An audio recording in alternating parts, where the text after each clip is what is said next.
seus pacientes, eles Tatiane, encontram... Tatiane, Oi? vou lhe pedir uma coisa. Eu não Sim, estava gravando. Seria bom de gravar essa aula. Começa ela do início, por favor. pronto. Pronto, pode deixar. Posso recomeçar? Finge que vocês não escutaram nada, tá, gente? Bom dia, meu nome é Tatiane Cajaíba. Eu vou apresentar o trabalho na disciplina de Ética Ambiental do professor Heron Gordilho. O recorte que eu trouxe, ele se alinha à minha linha de pesquisa, que é a linha 1, no qual a gente traz o judiciário como instrumento de ponderação da responsabilidade médica pelo uso de novas tecnologias. Dentre os objetivos do desenvolvimento sustentável, que vale a gente trazer aqui, que é um apelo global à ação para acabar com a pobreza, proteger o meio ambiente e o clima e garantir que as pessoas em todos os lugares possam desfrutar de paz e de prosperidade. Esses são os objetivos das Nações Unidas que estão contribuindo para que a gente no Brasil possa atingir a agenda em 2030. Dentre esses objetivos, o que se enquadra no contexto do trabalho que eu estou aqui apresentando é o objetivo de número 9, que se refere à indústria, inovação e infraestrutura, no qual o objetivo é construir infraestruturas resilientes, promover a industrialização inclusiva e sustentável e fomentar a inovação, no qual se enquadra perfeitamente dentro dos objetivos apoiar esse desenvolvimento tecnológico, a pesquisa e inovações nacionais nos países em desenvolvimento, inclusive garantindo um ambiente político propício para, entre outras coisas, a diversificação industrial.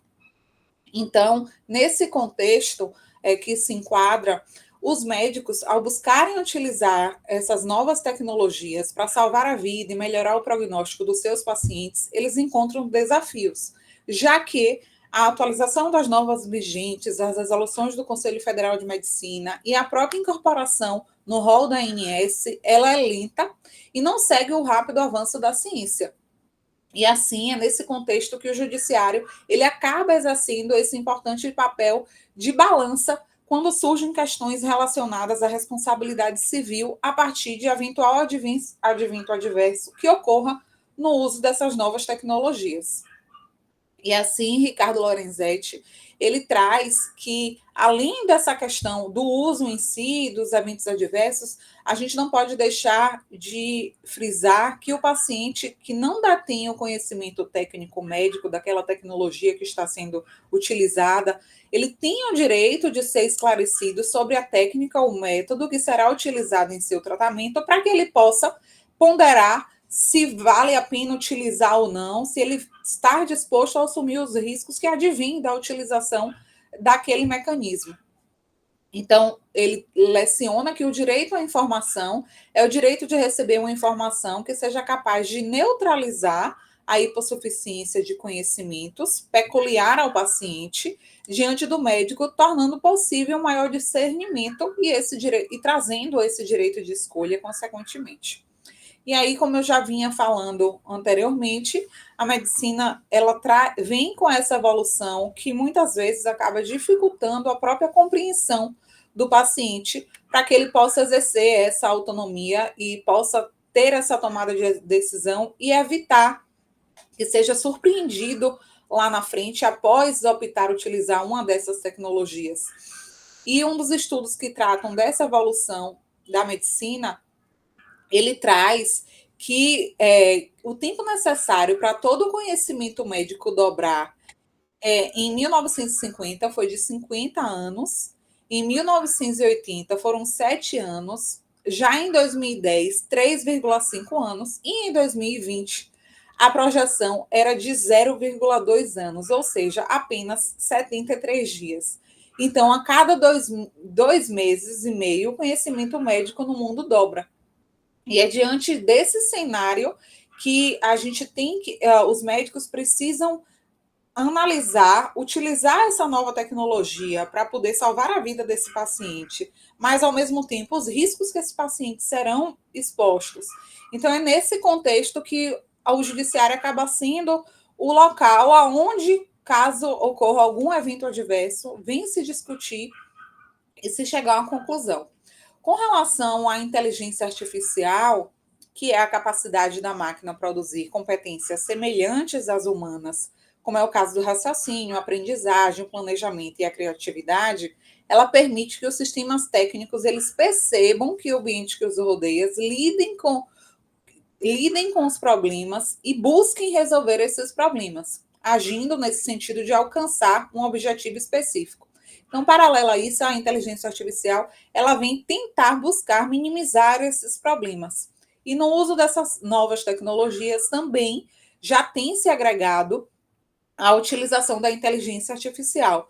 Então, hoje, né, quando alguns robôs específicos são operados, eles já têm instalação no seu dispositivo da inteligência artificial para caso ocorra alguma intercorrência em uma cirurgia, em um procedimento, a inteligência artificial ajude para evitar que certas situações que há alguns anos atrás não tinha como resolver.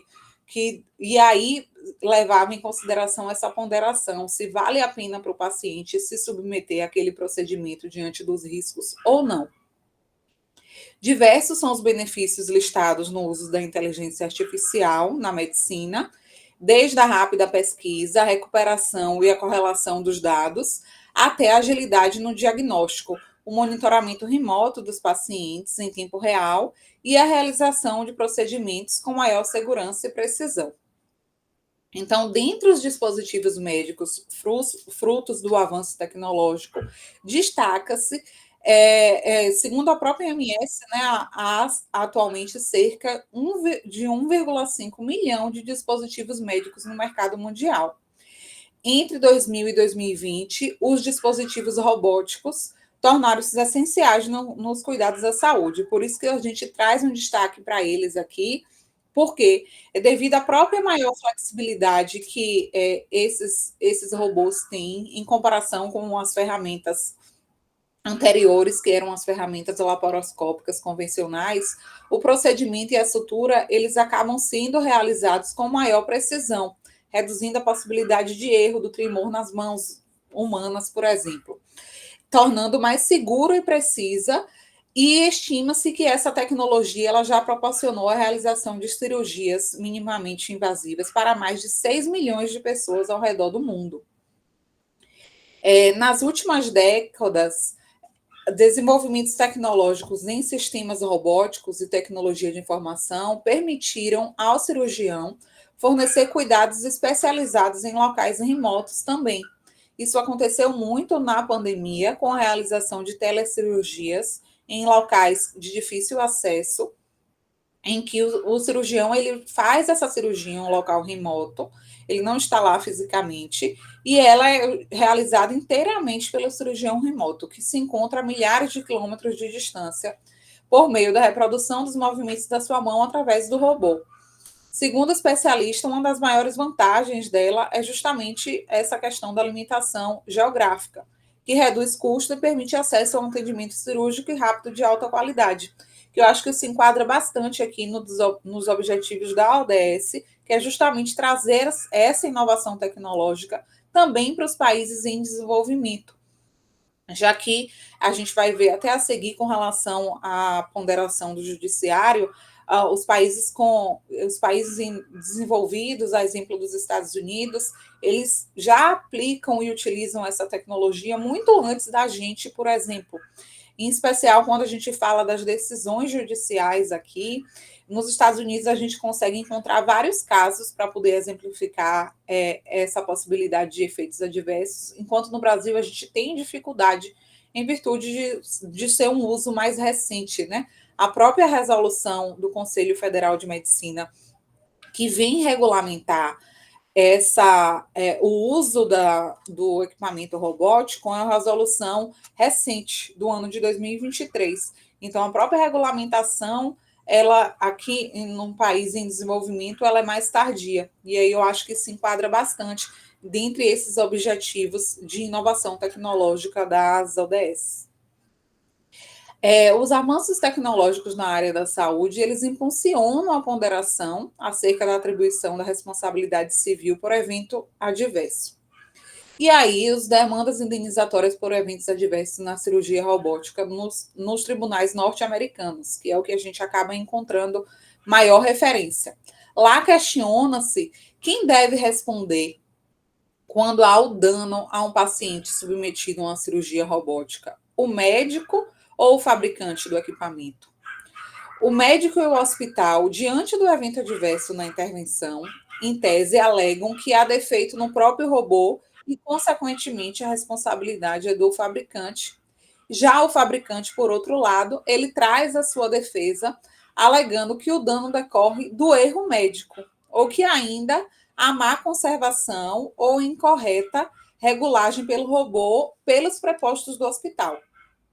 Então, em 2017, nos Estados Unidos, desenvolveu-se um dispositivo chamado DVLogger, uma espécie de caixa preta, que ele é acoplado ao robô cirurgião da Vinci. O robô cirurgião da Vinci é o robô que é mais utilizado nas cirurgias robóticas, inclusive largamente utilizado aqui no Brasil. Hoje a gente tem ele aqui em Salvador, no Mater Dei.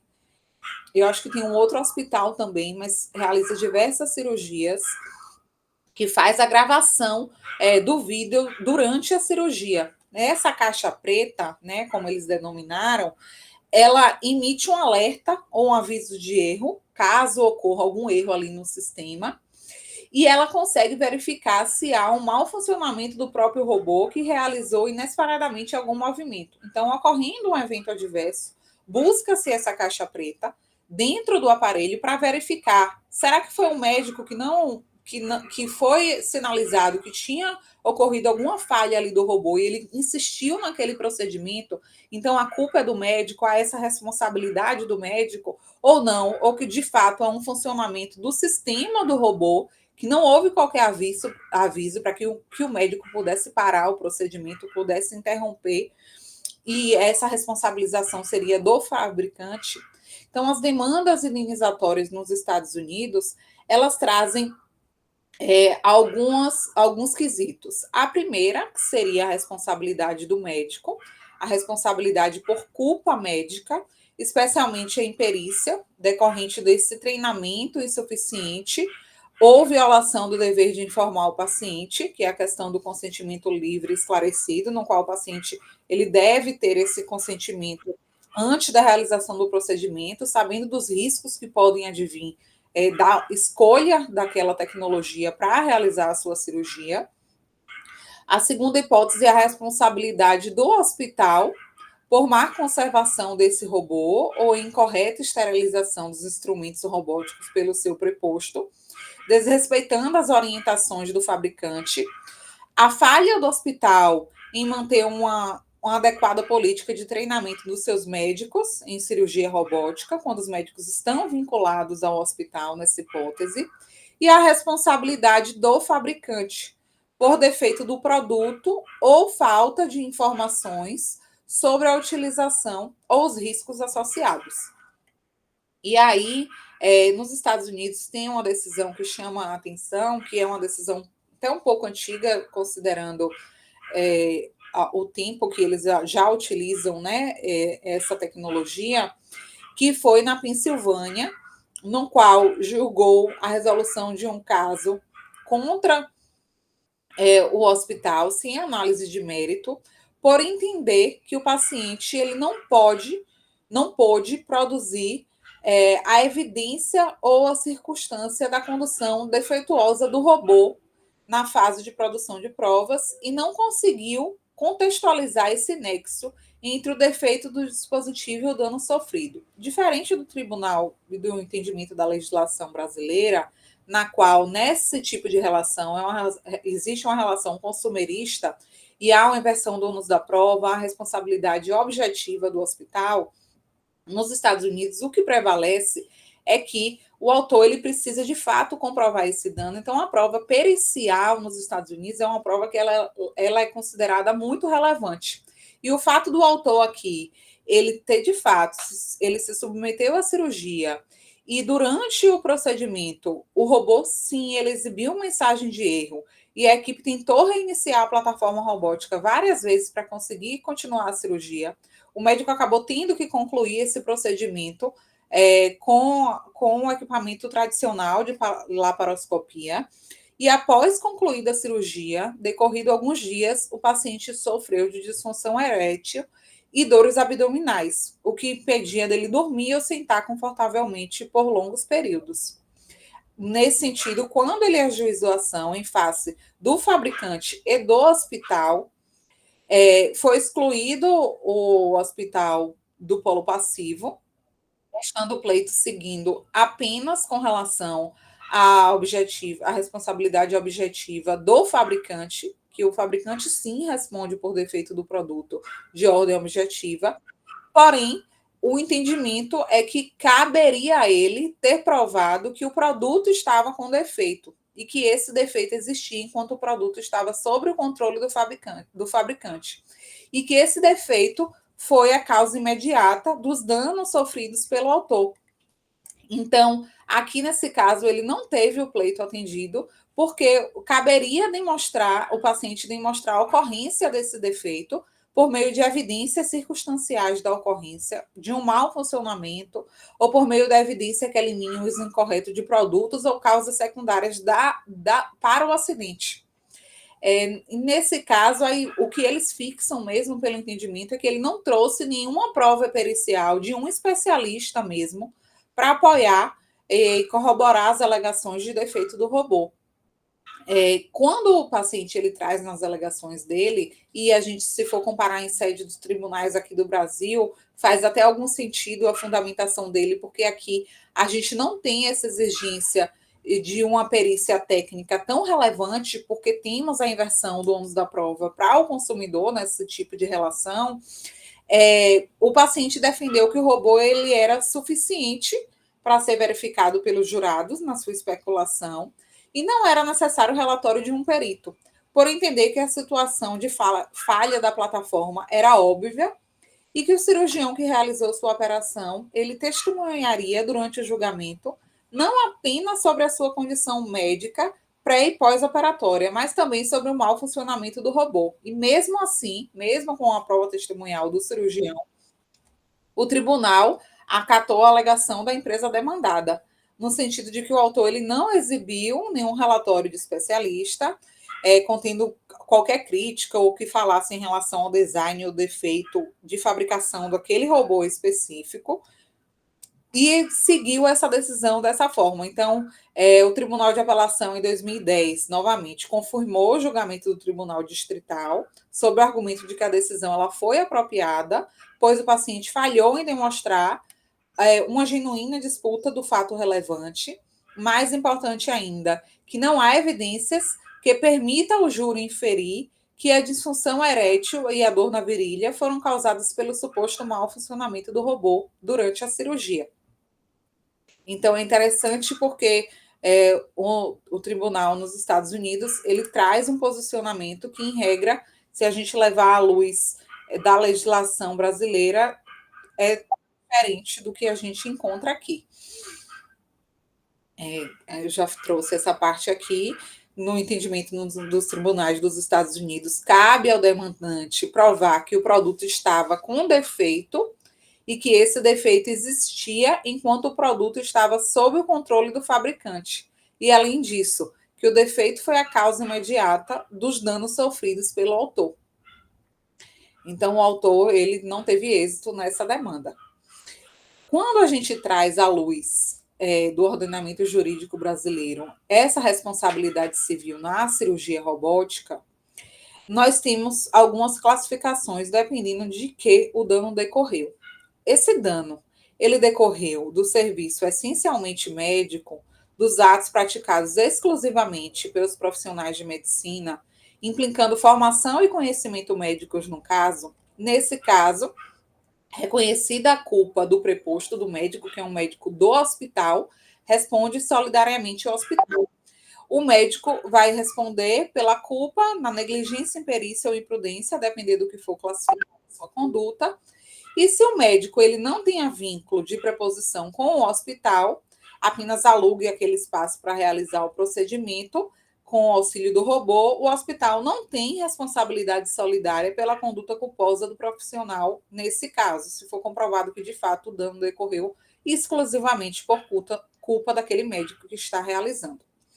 Ou pode ser também, o dano ele pode decorrer do serviço paramédico, que é quando o dano ele advém da falha na intervenção dos enfermeiros, com a correta regulagem do robô e inadequada esterilização dos instrumentos robóticos, que em geral são praticados pela enfermagem ou outros profissionais de saúde. Quando vai incidir, sim, a responsabilidade objetiva do hospital pelos atos da equipe de enfermagem, conforme prevê o Código de Defesa do Consumidor. Também ainda existe outras duas possibilidades, que é do serviço extramédico, que também decorre da responsabilidade hospitalar, que é da inadequada ou inexistência de alguma política hospitalar de treinamento dos seus médicos e profissionais para a utilização daquela nova tecnologia, para a utilização daquele robô, aqui nesse caso. E por defeito do robô cirurgião, que aí a gente vai trazer uma responsabilidade pelo fabricante, que é do software ou do instrumento robótico, que responderá ao fabricante, independente da existência de culpa, pela reparação dos danos causados ao paciente. O robô ele vai ser considerado defeituoso quando não oferecer a segurança que se espera, levando-se em consideração sua apresentação, o uso e riscos que eles trazem no próprio manual de fabricação quando foi colocado em circulação. Ele ainda pode ser responsabilizado também por informações insuficientes nesse manual, porque isso, de fato, a falta de informação também é considerado um defeito nesse serviço. E, nesse caso, o paciente, quando ele, aqui no Brasil, quando ele é submetido a uma cirurgia robótica por utilizar o equipamento, ele é compreendido também como um consumidor do robô por equiparação. A gente tem aqui a primeira decisão no tribunal brasileiro, e vale frisar, né, a questão do artigo 7º do CDC aqui, no qual há essa responsabilidade solidária na cadeia de fornecimento de um produto, e por isso, em regra, o hospital responde solidariamente pelos danos decorrentes de defeitos do dispositivo médico, de modo que o paciente ele pode demandar também em face da entidade hospitalar. Então, nesse processo de 2014, que é o único que a gente encontra, até referente à citação nos livros, que já tem um julgamento perante um tribunal superior posteriormente, o paciente ele ajuizou essa ação indenizatória em face do Albert Einstein, quando ele ficou internado em 2010 para realizar uma cirurgia robótica para a retirada de um tumor renal. O procedimento foi um sucesso, durou 5 horas, porém, após a alta hospitalar desse paciente, ele retornou à cidade dele, em Florianópolis, com fortes dores abdominais e febre alta, motivo pelo qual ele foi internado no hospital local e quase faleceu em decorrência da doença que estava acometido, sem que nenhum médico conseguisse chegar a um diagnóstico preciso. Após diversos exames realizados, constatou-se a presença de uma bactéria hospitalar, que de fato, segundo o relatório médico do médico de Florianópolis, do hospital da cidade que ele foi internado, ele havia sido ocasionado pelo fato de o robô utilizado não estava devidamente esterilizado. E diante disso, o paciente afirmou que contraiu a bactéria pela má esterilização do robô pelos prepostos do hospital. Alegou que o réu não teve o cuidado devido sobre o risco de contrair alguma infecção naquela situação, observando seus sintomas, e ainda disse que não foi correta a alta médica 1 dia e meio após o procedimento cirúrgico. Assim, a juíza da 4ª Vara Civil de Florianópolis, aonde ele ingressou com a ação, reconheceu a relação de consumo entre as partes e reconheceu que os danos alegados pelo paciente estavam associados à infecção hospitalar, ou seja, não teriam advindo propriamente do ato médico em si, mas da hospedagem clínica. Desse modo, analisou o caso a partir da responsabilidade objetiva do hospital, condenando o hospital. Porém, as partes elas interpuseram recurso para o tribunal, inclusive de forma surpreendente. Por um tempo, a gente até, que é da área, aguardou e acompanhou esse processo.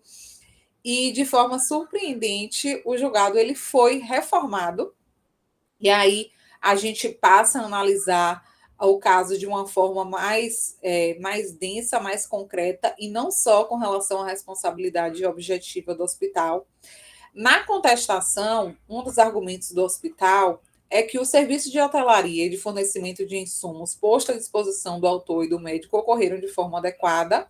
As alegações do autor a respeito da alta médica, procedimento e medicação, eles relacionavam-se com a atuação médica e o médico foi contratado diretamente pelo autor. Então, não era funcionário do hospital e, por isso, se fosse constatado que a falha teria sido pela conduta médica, o hospital não seria responsabilizado. E o surgimento daquela infecção não foi decorrente da atuação do hospital, pois todos os procedimentos hospitalares foram adequados e que o robô e demais insumos foram devidamente esterilizados. Então, ficou de fato, apesar de ter ficado de fato demonstrado, teve laudo pericial nesse caso, foi demonstrado que o laudo houve a bactéria hospitalar que foi adquirida nas dependências do hospital no ato da realização da cirurgia, e por isso a juíza de primeiro grau tinha configurado o nexo causal. Porém, com o recurso interposto pelo hospital, eles afirmam que a infecção bacteriana não foi causada em decorrência da atuação do hospital e que todos os procedimentos hospitalares foram adequados. Ele traz também, que esse foi o ponto relevante para o juiz mudar a decisão,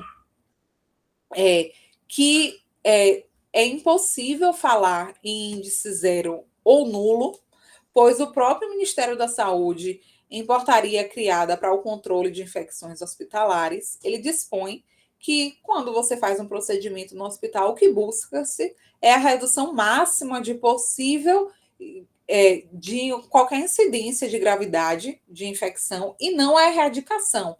Então, é impossível garantir que não há possibilidade de contrair uma infecção hospitalar, ainda que o hospital adote todos os critérios de segurança estabelecidos pelo Ministério da Saúde.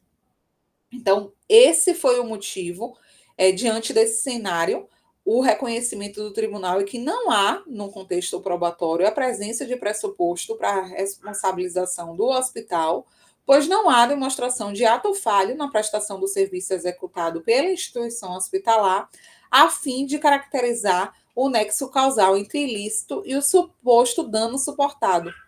E aí, por isso, o juiz entendeu pela reforma da sentença proferida, justamente por conta, apesar de encontro, né, ao entendimento brasileiro dos tribunais em si, em que eles se posicionam pela responsabilidade objetiva dos estabelecimentos hospitalares, nesse caso em específico, como o dano ele foi decorrente de uma infecção hospitalar advinda, sendo que foi comprovado que o hospital ele seguiu todos os protocolos necessários, tem uma etiqueta que precisa preencher no próprio robô para comprovar que foi feita a higienização adequada. Então, nesse caso, o hospital ele conseguiu se eximir dessa responsabilidade.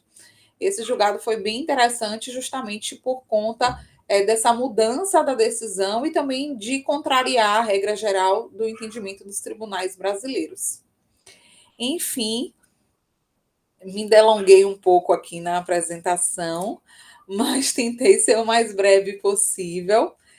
E muito interessante a gente conseguir inserir nesse contexto da ODS, buscando trazer aí essa referência, né? E a importância de se ponderar a utilização dessas novas tecnologias e como isso pode ocorrer nos países em desenvolvimento, já que nem sempre tem-se um ambiente hospitalar adequado, a capacidade médica adequada para a utilização e implementação dessas novas tecnologias. Obrigada, gente, aí pela atenção. Parabéns, Tatiane, pela sua apresentação, foi muito rica. Obrigada, professor. E você já botou o sarrafo lá em cima para os demais. Você